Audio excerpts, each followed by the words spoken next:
Djibouti es uno de esos países inventados por el hombre para satisfacer sus deseos de aventura, para mantener viva la llama del misterio en una geografía que no parece de este mundo. Es un país labrado a fuego y agua, cincelado al capricho de los dioses del infierno.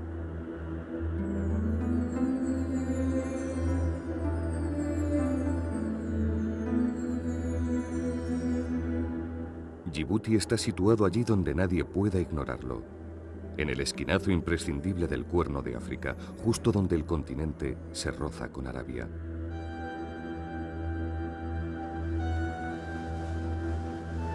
Es una ubicación estratégica, el paso necesario a Oriente desde el Canal de Suez.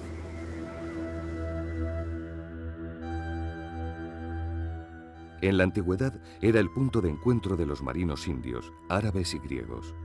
Hoy en día sigue siendo un territorio propicio para contrabandistas y buscavidas.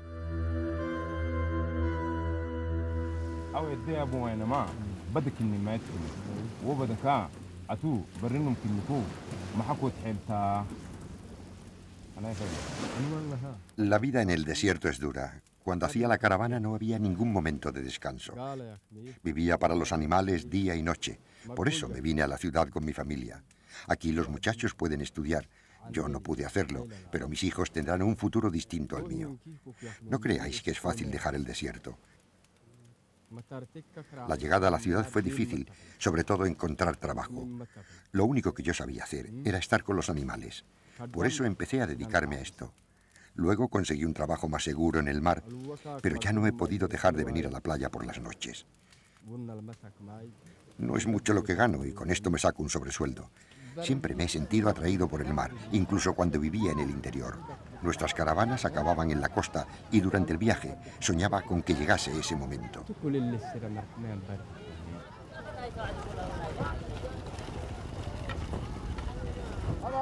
Ludbak nació y se crió en los desiertos del interior de Djibouti. Es Safar, una de las dos tribus mayoritarias que pueblan el país. Desde siempre, su familia se había dedicado al transporte de sal entre el lago Assal y la costa. Hace 10 años, decidió abandonar la vida nómada para emigrar a la ciudad de Djibouti. Su deseo era encontrar un trabajo que le permitiese estar en contacto permanente con el mar. Por eso se enroló como ayudante del barco de pasajeros que hace diariamente el trayecto entre la capital y el pueblo de Obok, al otro extremo del Golfo de Tadjoura. En unos pocos años de contacto con el mar, Ludbak consiguió hacerse piloto y en la actualidad es el capitán del barco. Estas embarcaciones reciben el nombre de Dhow y son casi tan antiguas como el mismo Golfo de Tadjoura. Ya apenas quedan unos cuantos ejemplares, los demás han ido siendo sustituidos por lanchas rápidas o modernos barcos con gran capacidad de carga. Sin embargo, la mayoría del comercio legal entre Yemen y Djibouti, así como el transporte de pasajeros entre las distintas poblaciones de la costa, se sigue realizando en Dhow.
Obok fue el lugar donde comenzó la colonización francesa de Djibouti.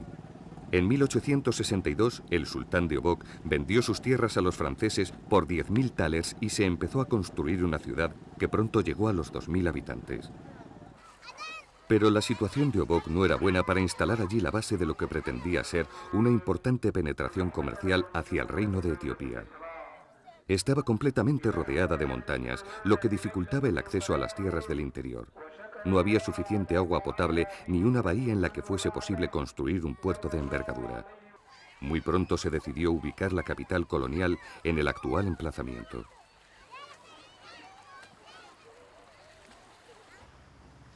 Del corto periodo en que Obok fue la referencia de los colonos franceses en el Cuerno de África, solo quedan unos cuantos edificios decrépitos y la casa del poeta Arthur Rimbaud. Obok es hoy una somnolienta aldea de la costa que vive de la pesca. A pesar de que ha pasado mucho tiempo, recuerdo como si fuese ayer los años que pasé en la caravana. Aún viajo al interior de vez en cuando en las fiestas o cuando muere alguien. No quiero que mis hijos pierdan el contacto con mi familia. La caravana de la sal era el medio de vida para todos. Esa sal era nuestro sustento.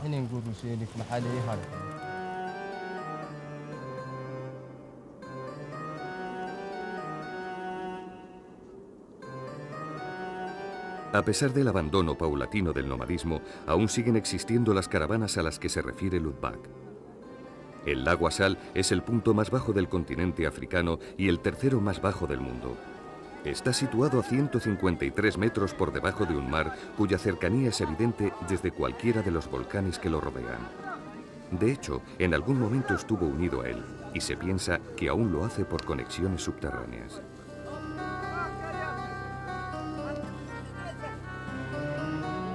El alto nivel de evaporación, 330 gramos por litro, provoca que el agua esté saturada de sal y que amplias extensiones de terreno sean, simplemente, fabulosas minas de sal con las que los nómadas han comerciado desde tiempo inmemorial. Estoy de acuerdo en que las cosas no están bien, que la economía no marcha, pero yo no dejaría de venir a la playa aunque mi trabajo de día me permitiese vivir de él. Me gusta esta espera y no saber qué ocurrirá, si Ibrahim vendrá esta noche o no lo hará. Yo siempre he vivido en el mar y esta es la única manera que conozco de sentirme bien. Para mí el trabajo es lo que hago durante el día. Esto es algo que me mantiene despierto.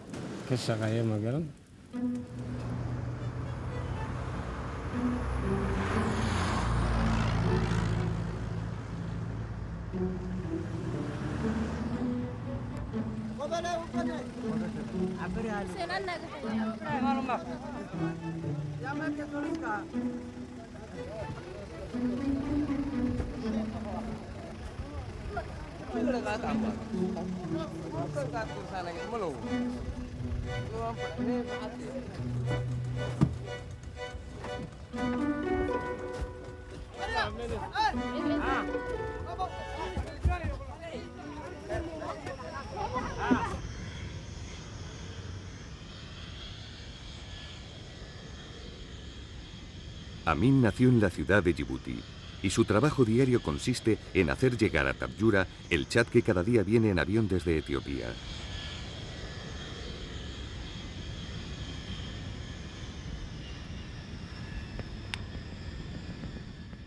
El chat es una planta estimulante que da energías y mejora la memoria. Djibouti importa diariamente 8 toneladas de esta droga que se produce en las montañas cercanas a la ciudad de Harar. Las plantas de mejor calidad viajan por el aire, el resto en tren o en vehículo todoterreno.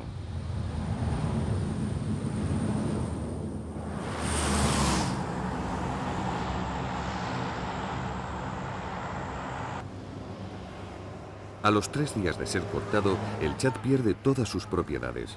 Por eso es necesario realizar, con la máxima celeridad, cada una de las etapas hasta el consumidor final. Tanto en la ciudad como luego en el mar, los intermediarios como Amin compiten por ser los primeros en ofrecer el producto.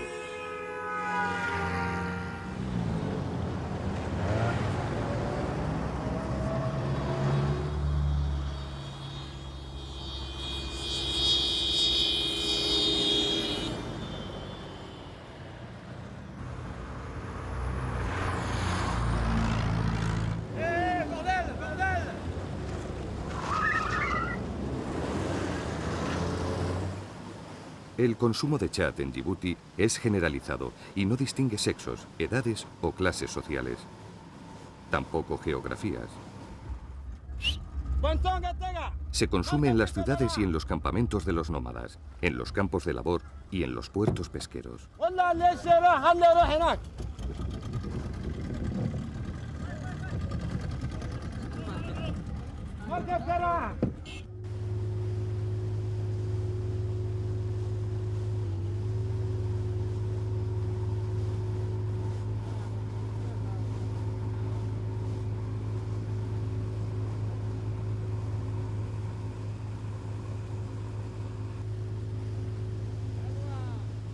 El Golfo de Tadjoura es un gran escollo geográfico para el transporte de la planta. La forma más rápida de hacer llegar el Chad al otro extremo del Golfo es en lanchas rápidas.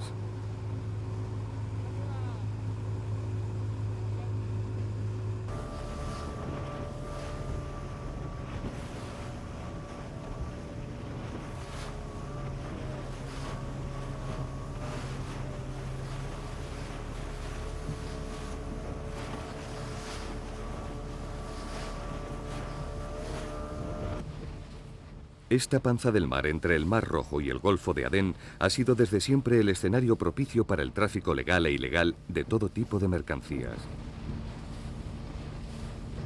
La venta del Chad es legal, pero antes también lo fueron las armas, los esclavos o el marfil. Cuando se prohibieron, el tráfico no se detuvo, solo continuó de contrabando, provocando la subida de los precios.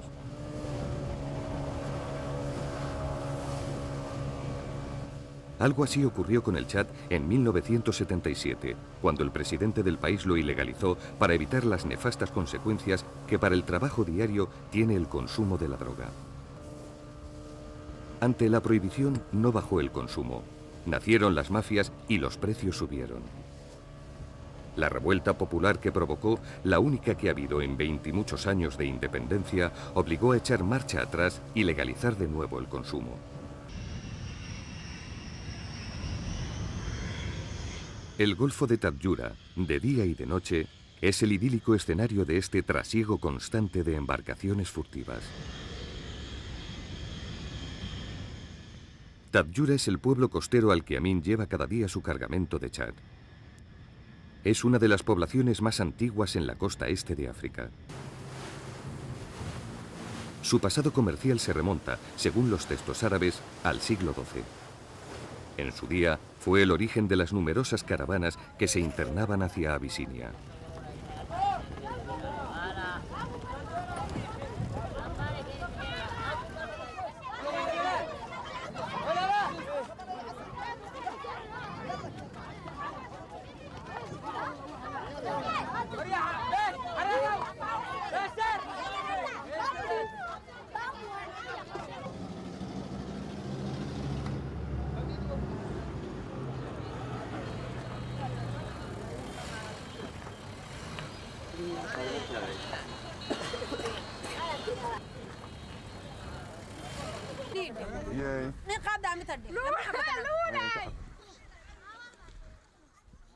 Durante el año largo que Rimbaud hubo de esperar antes de poder salir con su caravana hacia Etiopía, vivió en Tadjoura.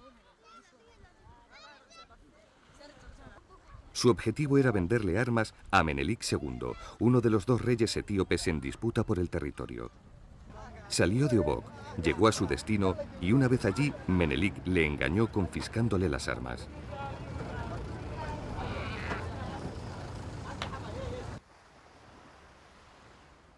Las embarcaciones recalaban en Tadjoura provenientes de la India o China y aquí descargaban sus exóticas mercancías para llevarse esclavos o plumas de avestruz. Este era el punto de partida y llegada para un comercio que floreció inspirando héroes de leyenda como Simbad el Marino o aventureros de carne y hueso como Henry de Montfred o el propio Arthur Rimbaud. Aún hoy, las caravanas de la sal tienen como punto final el poblado de Tadjoura.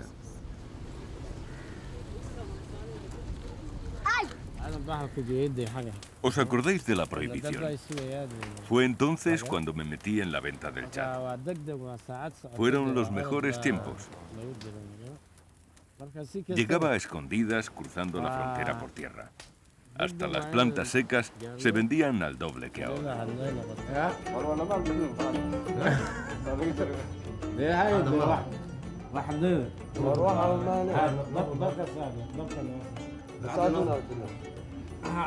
A partir de la 1 de la tarde, el país se paraliza y todo el mundo se dedica a masticar chat.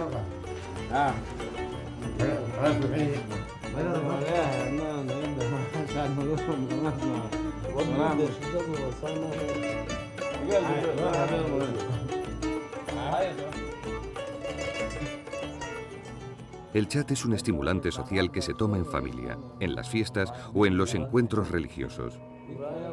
Sus efectos son muy parecidos a los de la anfetamina, pero convenientemente mezclado con las dosis necesarias de misticismo, produce sorprendentes estados de éxtasis colectivos. El chat es una religión en sí mismo.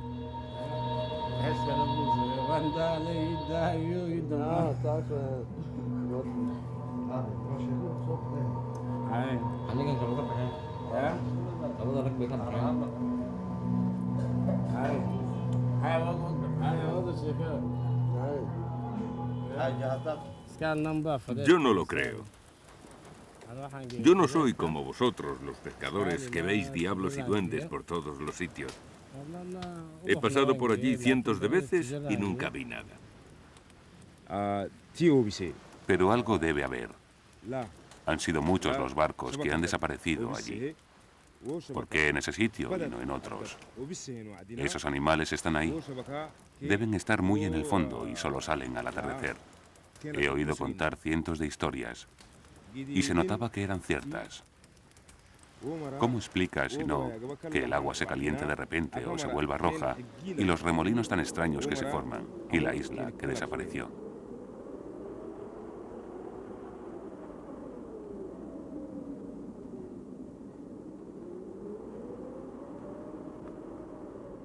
El lugar al que se refiere Hassan se le conoce como Gubet al-Karab, o Golfo de los Demonios.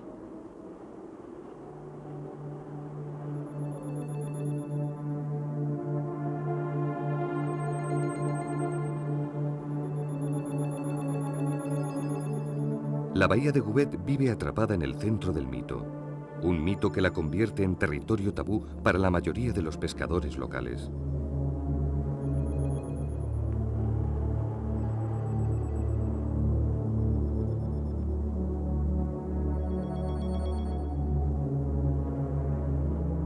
Cuenta una leyenda que en este lugar existió una gran montaña coronada por fuego que fue engullida por el mar hacia las catacumbas de la tierra.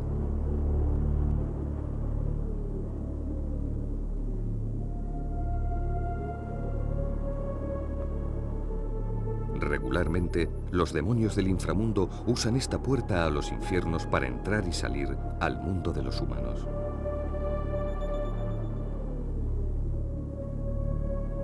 Algo hay de verdad en todo ello. Aquí, justo en este rincón del Cuerno de África, se produce uno de los encontronazos geológicos más importantes de la Tierra.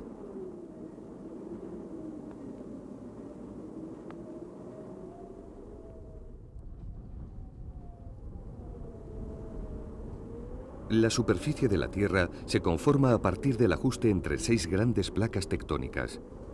Djibouti está situado en el punto de encuentro de 3 de ellas.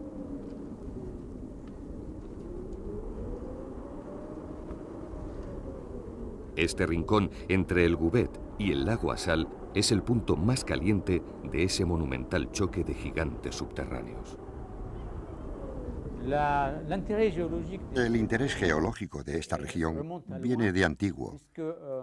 La primera vez que pasó por aquí Teilhard de Chardin, en 1939, dejó dicho que esta región pertenece a una zona de separación continental y que la teoría de la separación de los continentes podía ser demostrada aquí.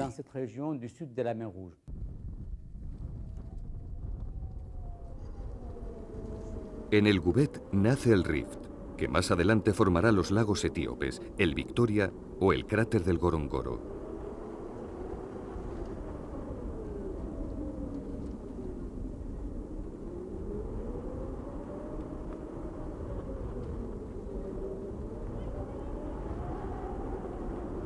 Esta falla nació hace 1.000.000 de años, pero la última erupción se remonta a 1978.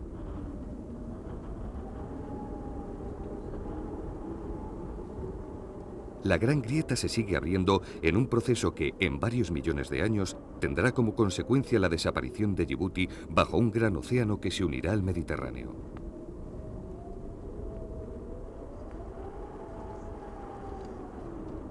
Esta actividad da lugar a una liberación de energía y crisis volcánicas que provocan la regular aparición de manchas rojas a lo largo del Gubet.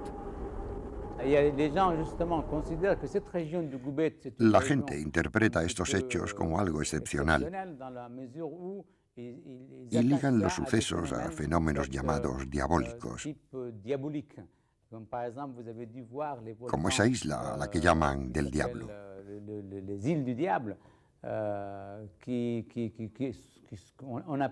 Pues simplemente se trata de islas que emergieron tras las erupciones volcánicas submarinas de las que hemos hablado. Todo esto dio lugar a pensar que el diablo se aparecía en estos lugares.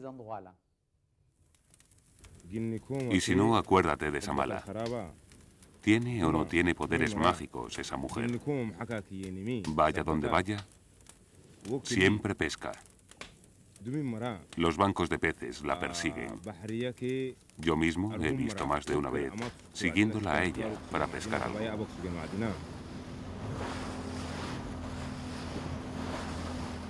Entre las numerosas leyendas vivas que circulan por el Golfo de Tabyura, una de las más sorprendentes es la que convierte a Samala en una especie de diosa de las aguas.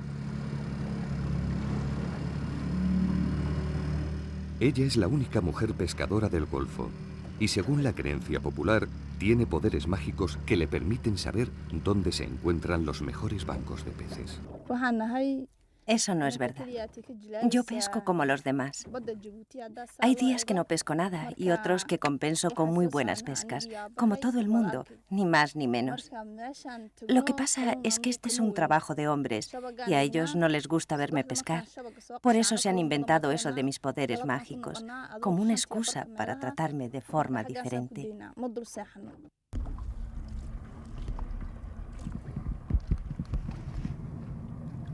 A Samala le ayuda su padre, que es de origen sudanés. Él nació en la capital y durante muchos años perteneció a la cofradía sufí de Jartún. Los sufíes representan el lado más místico del Islam. Por medio del estudio de la respiración, la danza y el conocimiento de fórmulas mágicas secretas, los sufíes alcanzan el éxtasis y aspiran al contacto con Dios. Quizá no sea Samala, sino su padre, quien atraiga a los peces.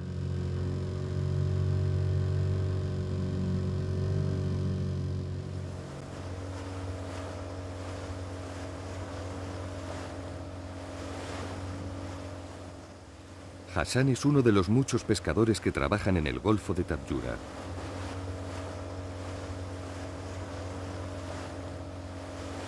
Su familia, desde generaciones que no puede recordar, se ha dedicado también a la pesca, sobre todo al marisco.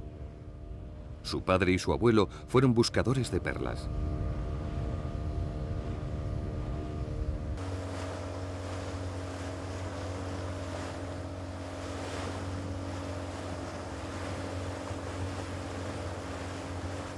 Durante siglos, las perlas del Mar Rojo y las costas cercanas a Yibuti fueron muy apreciadas en Oriente. Cientos de familias se dedicaban en exclusiva a esa pesca y ellos mismos vendían las perlas a los intermediarios que llegaban en barcos desde Japón o la India.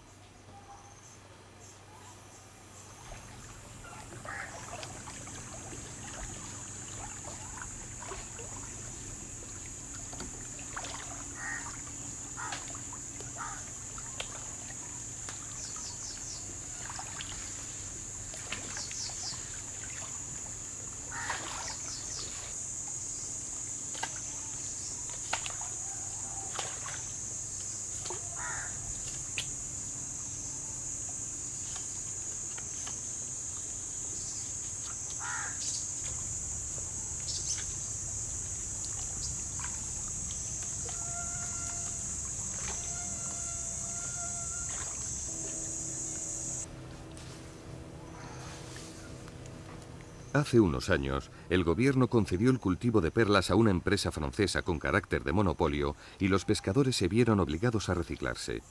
Muchos dejaron la pesca y se fueron a vivir a la ciudad.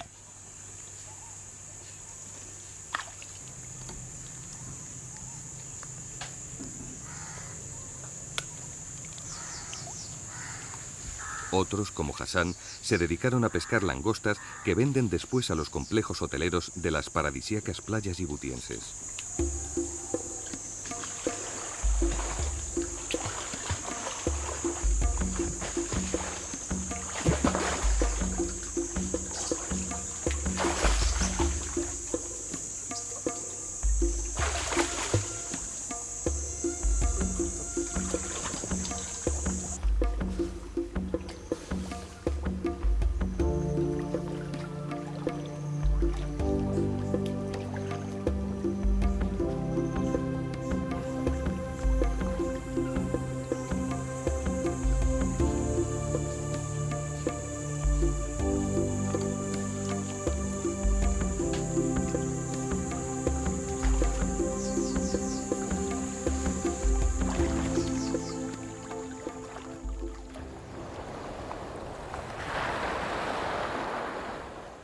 Hassan suele pescar cerca de Muncha, una de las islas más frecuentadas por el turismo internacional.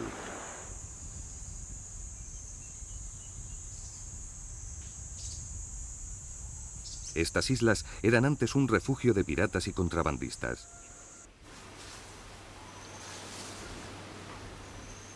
Hoy son reservas naturales cuyos manglares y corales son conservados como el botín de la isla del tesoro.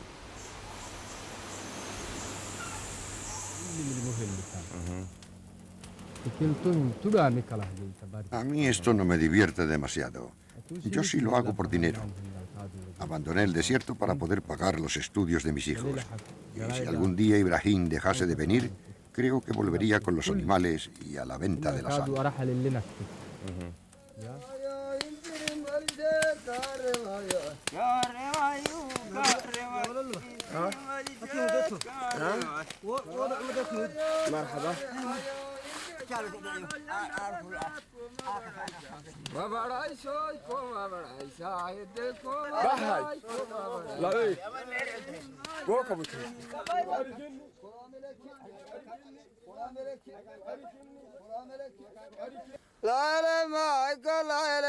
Ludbak se dedicó durante muchos años a ese comercio ancestral de la sal.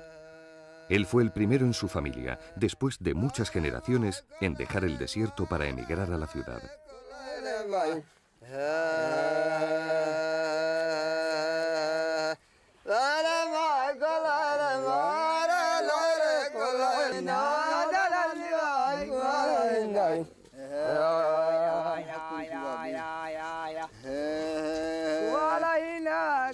Pero la actividad no se ha detenido, aunque languidece ante las modernas formas de producción que hacen difícil de comercializar un producto que tarda semanas desde que es recogido hasta que puede consumirse.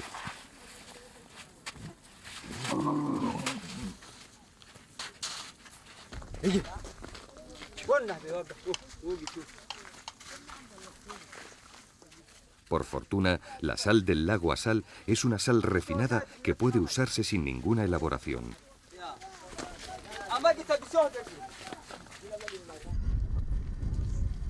Los safar usan la sal para el autoconsumo y también, aún hoy, para su venta en dos direcciones, las aldeas costeras y las montañas interiores de Etiopía. Ya pasaron los tiempos en que la sal se usaba como moneda con valores similares al del oro y la plata, pero aún permite que unas cuantas docenas de familias se ganen la vida con las últimas bocanadas de un mundo que desaparece sin remedio.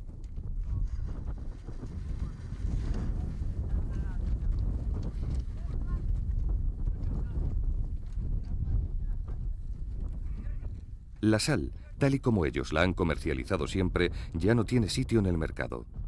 Las propias salinas del lago Asal están ya siendo explotadas de forma semi-industrial por empresas que la arrancan con maquinaria especializada y la transportan en grandes camiones.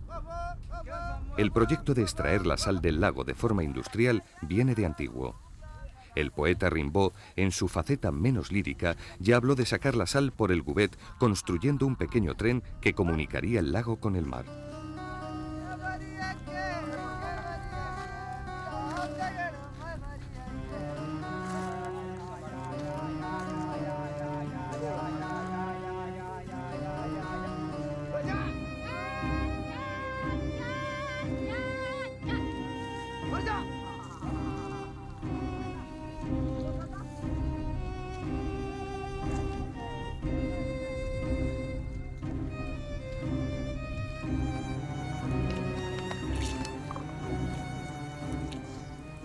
Desde la época colonial, diversas concesiones abrieron la puerta de una explotación a gran escala. Pero la inaccesibilidad y las extremas condiciones climáticas hicieron fracasar esas explotaciones. Según las modernas estadísticas, se trata del punto más caluroso de la corteza terrestre. Hasta hace poco, solo los safar, que llevan cientos de años despistando a la muerte en esta antesala del infierno, habían conseguido sobrevivir y mantener el comercio de la sal gracias a una explotación sostenida. La aparición de las grandes maquinarias y los camiones amenazan con arruinarlos definitivamente.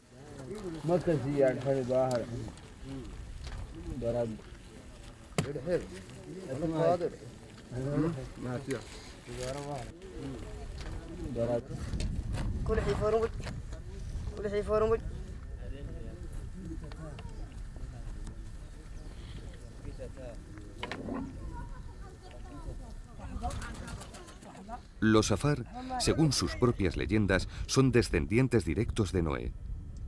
De los 500.000 habitantes de Yibuti, 60.000 son nómadas divididos en dos grandes tribus, los Isa y los propios safar.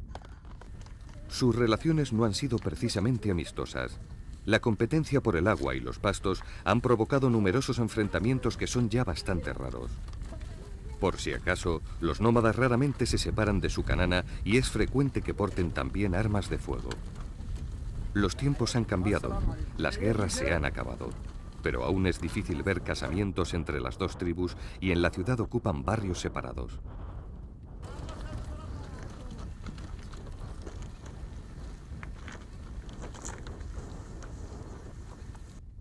La vida nómada se acaba. En unos años, estos hombres y mujeres se habrán sedentarizado definitivamente. Se irán a la ciudad o crearán campamentos estables en los que la supervivencia será aún más difícil de lo que es actualmente. Ludbak fue el primero de su familia, pero solo uno más de los cientos, miles de Isás y Afar que han abandonado su vida tradicional para ir al encuentro de un mundo mejor. Raramente lo encuentran, pero a sus espaldas no hay alternativa. Solo les queda la desolación y la muerte.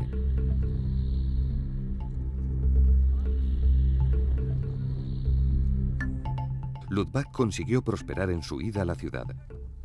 No es un caso excepcional. Muchos lo consiguen, pero en todos, los que prosperan y los que fracasan, hay un rasgo que se repite en su mirada. La sensación de desarraigo, el complejo de haber perdido su lugar en el mundo.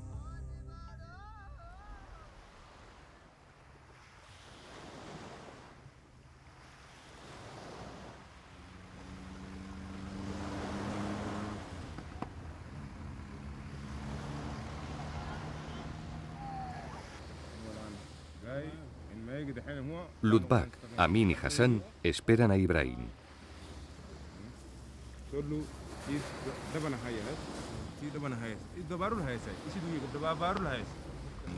Lo hacen una vez a la semana y cuando hay cargamentos especiales.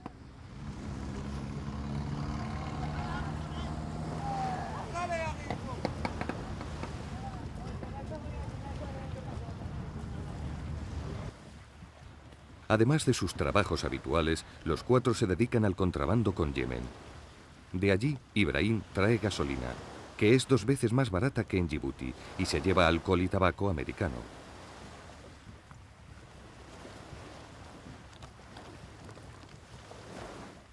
La prohibición del alcohol en Yemen ha creado un mercado negro cuyos beneficios son sustanciosos. Las cajas de vodka, ginebra y sobre todo whisky pueden triplicar su valor al otro lado de la costa y quintuplicarlo si su destino final es Arabia Saudita. La mayor parte del whisky de calidad tiene a los grandes jeques de este país como últimos consumidores.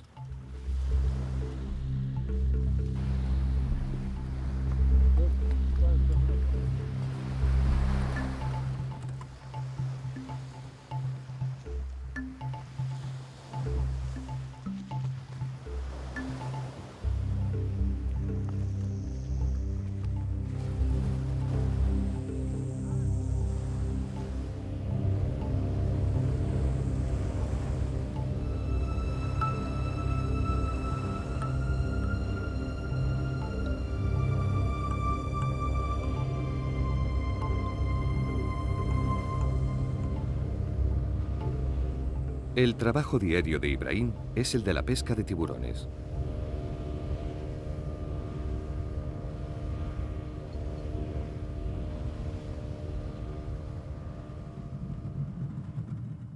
No se gana lo mismo que con el contrabando, pero es una actividad más segura.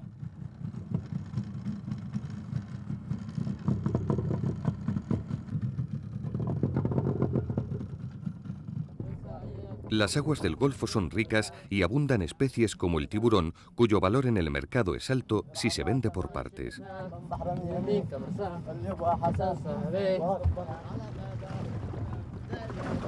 La pesca del tiburón suele hacerla en los alrededores de las Islas de los Siete Hermanos, uno de los escenarios más bellos de la costa de Yibuti. Su nombre viene marcado por otra de las leyendas a la que los pescadores locales atribuyen la presencia de todo lo que es importante en sus vidas.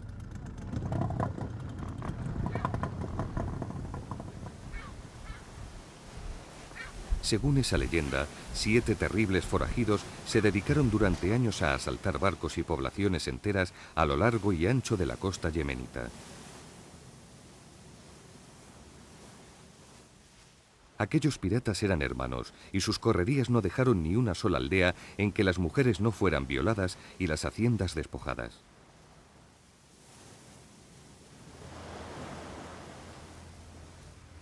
Ninguno de los sultanes que gobernaban este territorio tenía capacidad para detener a aquellos escurridizos hombres. Se movían en pequeñas embarcaciones atacando y desapareciendo como auténticos comandos de asalto. Una noche, mientras navegaban, una terrible tormenta les sorprendió en estas costas. La vengadora fuerza de aquel viento convirtió a los 7 hermanos en 7 islotes. A pesar de su aparente belleza, la zona es una de las más violentas del Golfo. Los fuertes vientos y las tormentas son habituales.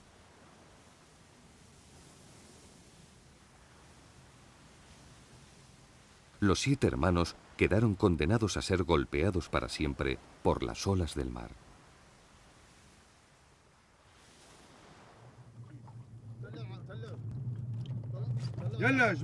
Son buenas aguas, en cambio, para la pesca del tiburón. No es una pesca fácil. Requiere de paciencia y fuerza para alzar las piezas a la superficie.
Del tiburón se aprovecha casi todo.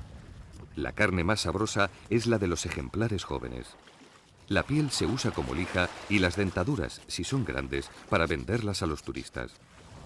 Pero sin duda, la parte que más beneficios reporta es la aleta. La aleta se guarda para ser vendida a comerciantes orientales que la pagan a precio de oro.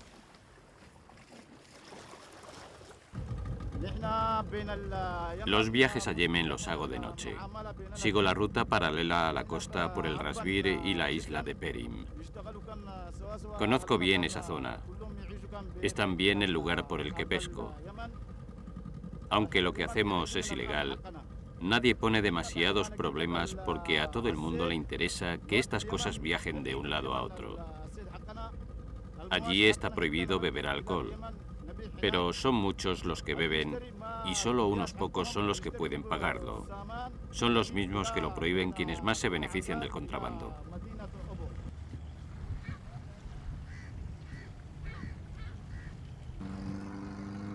Son muchísimas las mercancías que pasan de contrabando desde o hacia el Mar Rojo.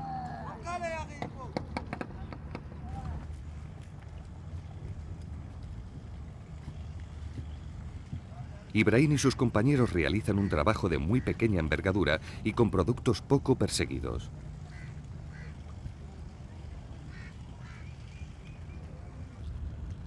Se cuentan por centenares los pescadores y modestos trabajadores del mar que sacan un sobresueldo con el tráfico ilegal de mercancías.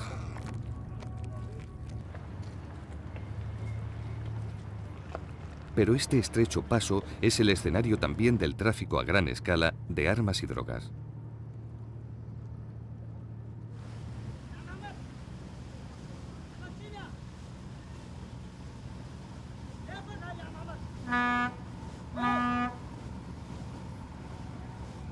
Las Naciones Unidas gastan cada año 100 millones de dólares en intentar combatirlo con escasos resultados.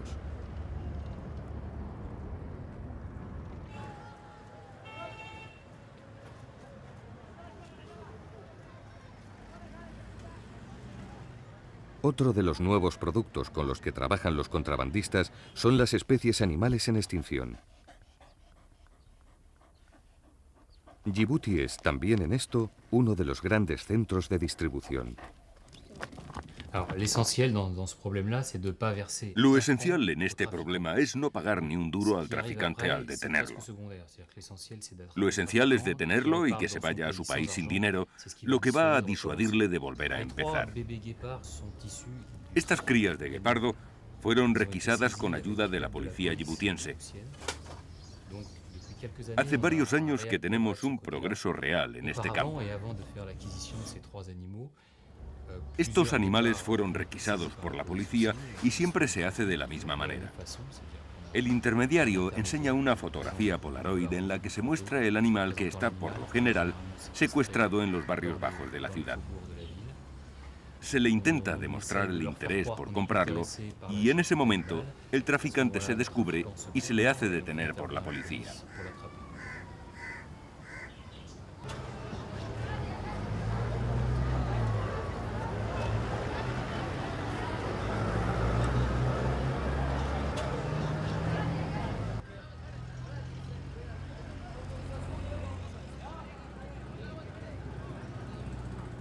El origen de los animales son las tierras interiores de África y el destino final, las mansiones de ricos hombres de negocios árabes u occidentales.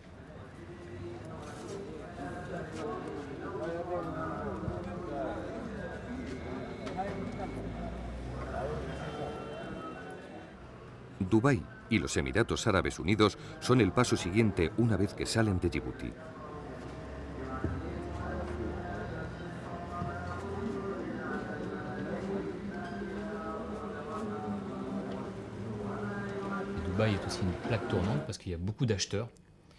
Dubái es la bisagra del problema, porque allí van muchos de los compradores del mundo árabe.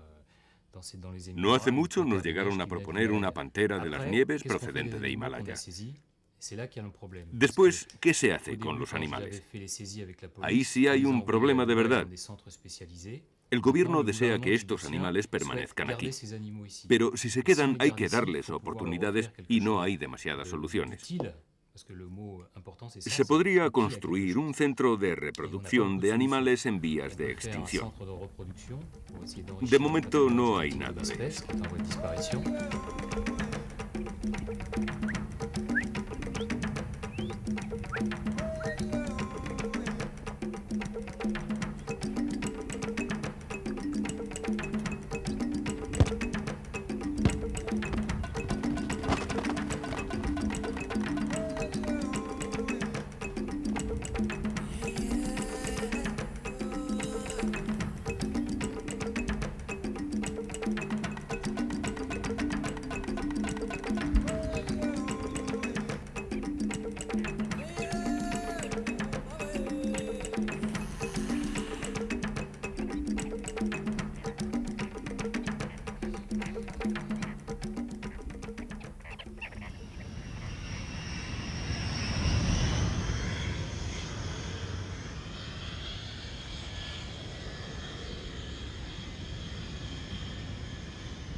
Tanto el puerto como la ciudad de Yibuti han sido, desde que existen, un punto clave del comercio marítimo legal e ilegal entre el Mediterráneo y Oriente.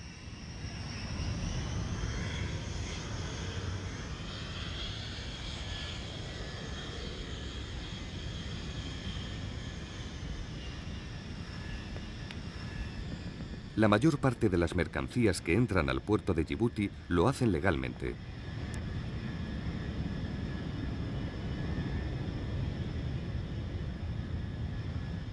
A partir de ahí, comienza el trabajo de los intermediarios que distribuyen cada producto en la dirección adecuada. El alcohol hacia el norte, la ropa barata de origen chino hacia Etiopía y el interior del continente, los perfumes y otros productos de lujo para las clases adineradas de África Oriental.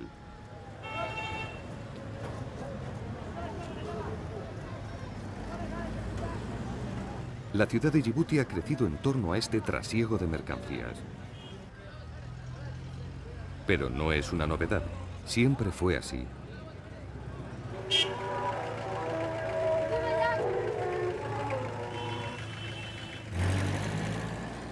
Yibuti siempre ha sido, por su situación estratégica, tierra propicia para la ganancia fácil, una especie de imán hacia las mercancías exóticas y prohibidas de cada tiempo. Una tierra idónea para la aventura que llamó a hombres como Henry de Montfrey, uno de los grandes nombres de la literatura de viajes. Su padre era muy amigo del pintor Gauguin, y esa amistad le abrió los ojos a otros mundos. En 1911 abandonó mujer e hijos y se embarcó hacia Yibuti para comenzar una larga vida de aventuras en Etiopía, el Mar Rojo y el Océano Índico. Fue negociante de café, armas y perlas, converso, fumador de opio y autor de más de 70 libros sobre sus aventuras viajeras. Siguió los pasos de Rimbaud, de Barton y de otros muchos que dejaron su vida en la persecución del sueño perverso de prosperar en geografías ajenas.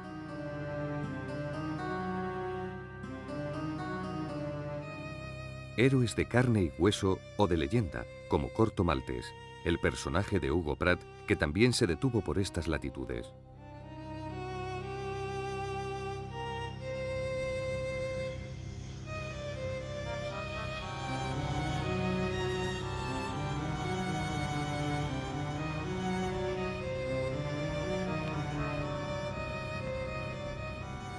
Pasan los años, los siglos, y Yibuti continúa siendo lo que siempre fue, una tierra propicia para la aventura.